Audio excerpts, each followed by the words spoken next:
Yo guys, ketemu lagi dengan kita di sini masih di segmen Sekelebat Info. Di mana nanti di sini kalian bisa dapetin info terbaru dan terpanas tentunya guys. Oke, hari ini tanggal 13 bulan Januari ya 2023 pukul 9. Dan kita langsung saja ya untuk melihat bagaimana perkembangan dari kripto, di mana untuk global crypto market cap hari ini naik cukup lumayan ya di 1,45% guys. Dan tentu saja ini efek dari kontribusi Bitcoin dan juga teman-temannya, dimana untuk Bitcoin hari ini naik di 2,32% guys dalam waktu 24 jam ini. Begitu juga dengan Ethereum, meskipun merah tapi kalau kalian lihat pergerakan harganya di grafik ya menunjukkan kenaikan yang cukup tajam banget guys ya. Dan sekarang posisinya masih merah tipis di 0,38% dalam waktu 24 jam ini guys. BNB juga tipis merah di 0,48%, XRP juga merah ya di 0,66% guys. Dan tentu saja pergerakan positif dari beberapa altcoin ini dipengaruhi oleh pergerakan harga dari Bitcoin guys, dimana menyusul perilisan data CPI yang sudah rilis semalam ya. Dan seperti yang diprediksi guys, data CPI-nya menunjukkan posisi di 6,5% guys. Ini bagus banget, turun yang awalnya di 7,1% ya menjadi 6,5%. Jadi ada penurunan sekitar 0,6%. Ini bagus banget guys. Dan kita lanjut untuk pergerakan harga Bitcoin ya, seperti yang kita prediksikan kemarin, dan ternyata guys bisa menembus di resisten kuning ini di harga 18.376 dan sempat menyentuh di harga 19.119 guys. Ini keren banget dengan close candle yang cukup tebal ya, dengan volume yang juga tebal juga bisa kalian lihat di sini. Dan kalau menurut prediksi saya ya, ini secara pendapat pribadi aja, kemungkinan nanti akan mencoba untuk retest di harga 19.485 seperti yang terlihat pada grafik ini ya, di garis kuning ini, yaitu mencoba retest di MA 200 ini guys, sebelum nanti akan turun lagi. Tapi juga tidak menutup kemungkinan ya, karena kenaikannya sudah cukup tinggi, artinya tekanan belinya sudah mulai jenuh guys. Dan kalau kita lihat dari trendline garis kuning ini yang kita buat ya, bisa saja ini akan turun dulu, kemudian akan retest di harga garis kuning ini, baru dia akan naik lagi untuk mencoba retest di MA 200 ini guys. Kita nanti akan coba update ya pergerakan harga dari Bitcoin ini karena cukup menarik untuk diikuti guys. Dan kita langsung aja ya menuju ke informasi yang pertama guys. Seperti yang kita lansir ya dari harian The Blocks, dan di sini diinformasikan ya untuk CPI efeknya terhadap Bitcoin ini harganya mendekati $19.000 ya. Bahkan kalau kita lihat update-nya itu udah lebih dari $19.000, dan memang ada koreksi sedikit, dan itu membuktikan kenaikan ya sekitar 18% mengikuti data inflasi yang sudah rilis semalam guys. Harga mata uang kripto sedang meningkat ya setelah laporan inflasi Amerika Serikat, dan saham-saham yang terkait dengan kripto kebanyakan lebih tinggi guys. Bitcoin diperdagangkan pada harga $18.677 ya pada pukul 1.30 siang waktu EST ya. Naik 8% selama 24 jam terakhir menurut data dari TradingView guys. Mata uang kripto terkemuka berdasarkan market cap mendekati $19.000 ya pada siang hari kemarin, dan level yang terakhir terlihat sebelum runtuhnya FTX. Ether diperdagangkan sekitar $1.420, menambahkan 5,8% guys. Sementara Binance dengan tokennya BNB menambah 2,4% ya. XRP Ripple mengalami kenaikan juga ya di 0,5%. Cardano juga melonjak di 5,2%. Begitu juga dengan Matic Polygon naik 6% guys. Tapi kalau kita lihat perkembangan sekarang, harganya itu sudah melebihi dari penulisan ini guys. S&P 500 dan juga Nasdaq 100 sedikit lebih tinggi ya setelah laporan inflasi kemarin, dan menambah 0,26% dan 0,28% masing-masing guys. Saham Coinbase naik 4,3%, diperdagangkan di atas $45 untuk pertama kalinya sejak pertengahan Desember kemarin guys. MicroStrategy kembali diperdagangkan di atas $200, menambah 4,7% pada pukul 1.40 siang waktu EST ya, menurut data dari Nasdaq. Saham Silvergate juga melonjak 12,6% untuk diperdagangkan pada $13,72 dan mengangkat bank yang ramah kripto dari level rendah belakangan ini setelah pengumuman pemutusan hubungan kerja minggu lalu guys. Dari segi permasalahan secara makro dengan data inflasi Amerika Serikat hari ini dan laporan pekerjaan Jumat lalu, maka pasar tampak yakin ya tentang langkah Federal Reserve selanjutnya guys. Setidaknya menurut CME Group. The CME's Fed Watch Tool yang menganalisis kemungkinan perubahan suku bunga dan kebijakan moneter Amerika Serikat juga menggunakan data harga masa depan untuk dana federal yang diharapkan selama 30 hari ini guys, menunjukkan probabilitas 95% ya kenaikan 25 basis poin pada 1 Februari nanti guys. FedWatch juga menunjukkan ya probabilitas 76% kenaikan 25 basis poin lagi pada bulan Maret.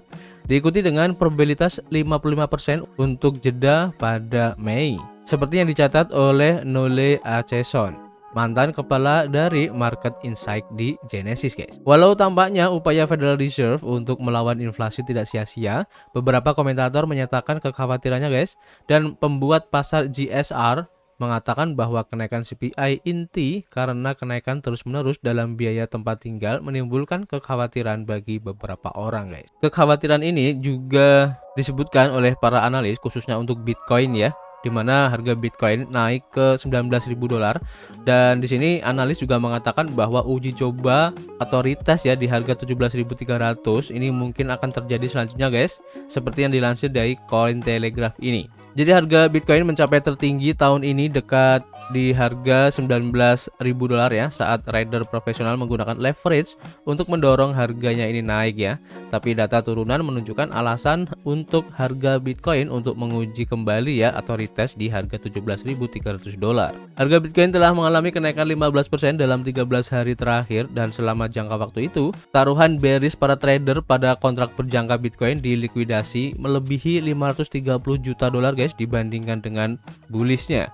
Setelah mengalami kenaikan ke $19.000 pada 12 Januari, Bitcoin mencapai harga tertinggi ya sejak runtuhnya bursa FTX pada 8 November kemarin guys. Peningkatan ini sebagian besar ya dibangkitkan oleh ekspektasi indeks harga konsumen Amerika Serikat atau CPI untuk bulan Desember kemarin yang sesuai dengan konsensus atau forecastnya ya di posisi 6,5% tahun ke tahun atau year to year ya. Dan menyoroti bahwa tekanan inflasi kemungkinan mencapai puncaknya di 9% pada Juni kemarin. Selain itu, pada 11 Januari, pengacara dari FTX ya, yaitu Andy Dietz menyatakan bahwa $5 miliar uang tunai di cryptocurrency terliquid ya setelah dikembalikan guys. Membangkitkan harapan pengembalian dana pelanggan secara parsial ya di masa depan. Berbicara kepada Hakim Kepailitan Amerika Serikat di Delaware pada 11 Januari kemarin, Dietz menyatakan bahwa perusahaan berencana ya untuk menjual $4,6 miliar investasi non strategis. Penggunaan margin meningkat saat harga Bitcoin naik di $18.300 ya dan di atasnya tentunya. Pasar margin memberikan gambaran tentang bagaimana posisi trader profesional dan margin bermanfaat ya bagi beberapa investor karena memungkinkan mereka untuk meminjam cryptocurrency untuk meningkatkan posisi mereka. Misalnya, seseorang dapat meningkatkan exposure ya dengan meminjam stablecoin untuk membeli Bitcoin. Di sisi lain, peminjam Bitcoin hanya bisa menjual cryptocurrency saat mereka berjudi ya pada penurunan harga.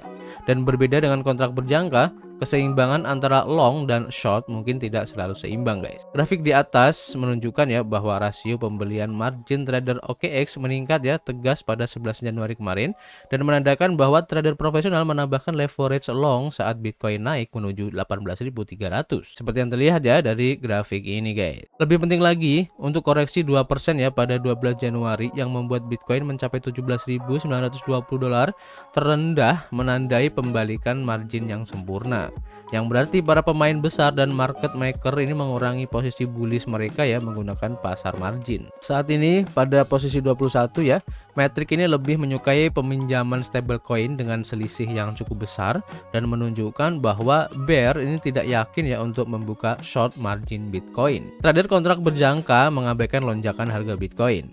Metrik long to short ini tidak memperhitungkan eksternalitas yang mungkin hanya mempengaruhi pasar margin. Selain itu, ia mengumpulkan data dari posisi klien bursa pada kontrak berjangka spot, perpetual, dan kuartal, sehingga menawarkan informasi yang lebih baik ya tentang bagaimana posisi trader profesional.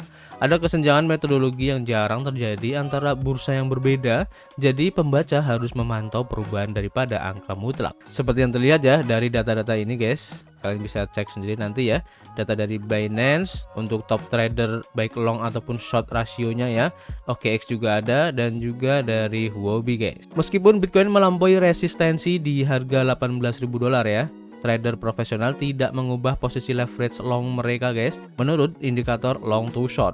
Misalnya, Rasio untuk trader Binance tetap stabil ya di 1,08 dari 9 Januari sampai 12 Januari. Sementara itu, trader teratas di Huobi mengurangi posisi leverage long mereka saat indikator bergerak dari 1,09 menjadi saat ini ya di 0,91. Terakhir di bursa kripto OKX, long to short sedikit meningkat menyukai posisi long dan bergerak dari 0,95 pada 9 Januari menjadi saat ini ya di 0,97. Trader yang menggunakan kontrak berjangka tidak cukup yakin ya untuk menambahkan posisi bullish leverage mereka ya, meskipun ada kenaikan harga. Meskipun data margin menunjukkan bahwa leverage besar digunakan untuk mendorong Bitcoin di atas $18.000, ini menunjukkan bahwa situasi tersebut hanya sementara guys, dan kemungkinan besar trader profesional tersebut menyetor lebih banyak margin dan sebagai akibatnya mengurangi leverage mereka ya setelah peristiwa tersebut. Pada dasarnya metrik tersebut terlihat sangat sehat ya karena menunjukkan bahwa pasar margin tidak overbought guys atau over pembelian. Sementara itu long to short trader teratas, kurangnya permintaan untuk posisi leverage long menggunakan kontrak berjangka cukup mengkhawatirkan guys ya, tetapi pada saat yang sama ini meninggalkan ruang ya untuk kekuatan beli tambahan. Dari sudut pandang turunan, meskipun Bitcoin menguji kembali ya di resisten support $17.300, bull tidak perlu khawatir karena indikator turunan menunjukkan sedikit permintaan ya dari penjual short dan tidak ada leverage berlebihan dari para pembelinya guys. Jadi kalian harus memperhatikan ya, khususnya buat teman-teman semua yang trading derivatif, kalian harus menentukan apakah akan melanjutkan posisi kalian baik yang short maupun yang mengambil long. Khususnya di sini untuk yang mengambil short ya, karena mungkin sekarang posisinya sedang minus karena kenaikannya cukup signifikan banget guys ya. Dan saran saya untuk lebih amannya ya, sebaiknya kalian keluar dari market saja. Kalau memang loss ya cut loss dulu, nggak apa-apa guys, daripada ntar habis. Tunggu cari posisi yang bagus untuk mengambil posisi short lagi, karena pasti setelah kenaikan yang cukup signifikan biasanya pasti akan ada koreksi ya, dan itu efek dari para investor ataupun para trader yang sedang taking profit guys atau mengambil keuntungan. Oke, jadi kalian harus perhatikan ya untuk pergerakan harga dari Bitcoin ini. Kemudian informasi selanjutnya datang dari coindesk.com, dan di sini diinformasikan bahwa blockchain dari Polygon ini akan segera mengalami hard fork guys, dan hard fork ini untuk mengupgrade perangkat lunak yang dijadwalkan ya pada 17 Januari dan akan menangani gas spikes dan reorganisasi rantainya. Proyek skalabilitas Ethereum Polygon telah mengumumkan ya sebuah hard fork yang diusulkan ya pada blockchain proof of stake-nya, dan jika disetujui, upgrade perangkat lunak akan dilakukan pada tanggal 17 Januari dan akan menangani gas spikes dan juga reorganisasi rantai atau reorgs. Diskusi hard fork pertama kali diperkenalkan ya ke komunitas Polygon pada Desember 2022. Perubahan pertama ya dalam hard fork Polygon ini akan melibatkan penyesuaian cara untuk menetapkan gas fee-nya ya atau biaya gas, yaitu jenis pajak yang harus dibayar kepada blockchain untuk melakukan transaksi di dalamnya guys.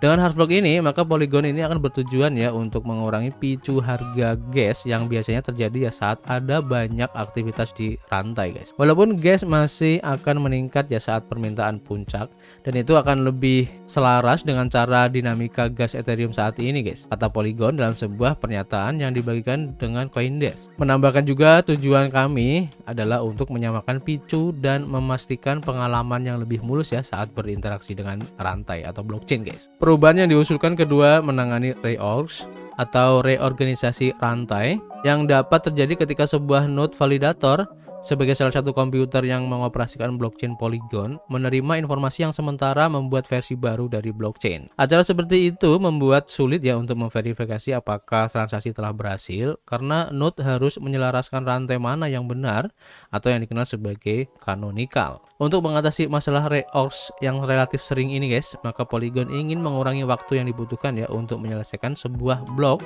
untuk memverifikasi transaksi yang berhasil. Rencana tersebut adalah untuk memperpanjang sprint ya dari Polygon dari 64 menjadi 16 blok. Artinya seorang produsen blok dapat memproduksi blok dalam jangka waktu yang sangat pendek, yang awalnya itu di 128 detik ya menjadi 32 detik saja. Jadi lebih cepat ya untuk proses pembuatan bloknya. Dan ini menurut saya bagus banget guys, artinya inovasi yang dilakukan oleh Polygon ini semakin hari semakin bagus tentunya ya sebagai platform layer 2 dari Ethereum, dan menurut saya memang Polygon ini menjadi salah satu aset yang cukup diperhitungkan ya sebagai solusi untuk Ethereum ini guys. Dan hingga sekarang banyak project-project yang awalnya itu dibangun di jaringan ataupun di blockchain yang lain itu pada berpindah ya ke jaringan blockchain Polygon ini guys.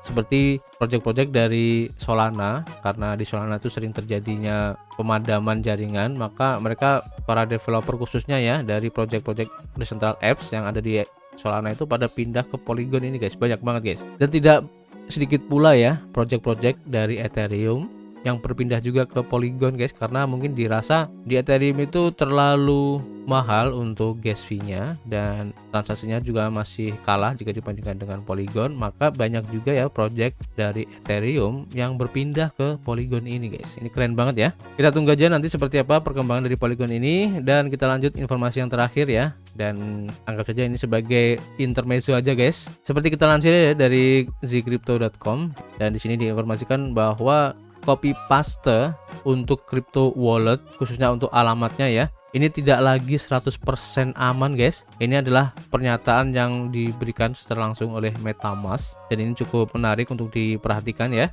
Jadi penipuan alamat dompet baru yang menargetkan para penyalin yang ceroboh menjadi marak guys menurut MetaMask. Dalam serangkaian tweet kemarin, tim MetaMask melakukan langkah-langkah ya untuk memberi peringatan kepada pengguna yang tidak curiga ya tentang jenis penipuan yang semakin meningkat yang disebut pencemaran alamat ya atau address poisoning. Para penipu mengekstrak kombinasi alfanumerik pertama dan terakhir dalam alamat dompet dan menggunakannya untuk membuat alamat palsu baru. Kemudian, transaksi $0 dikirim dari alamat palsu yang baru dibuat untuk menggantikan alamat yang cocok yang disimpan dalam riwayat transaksi Anda.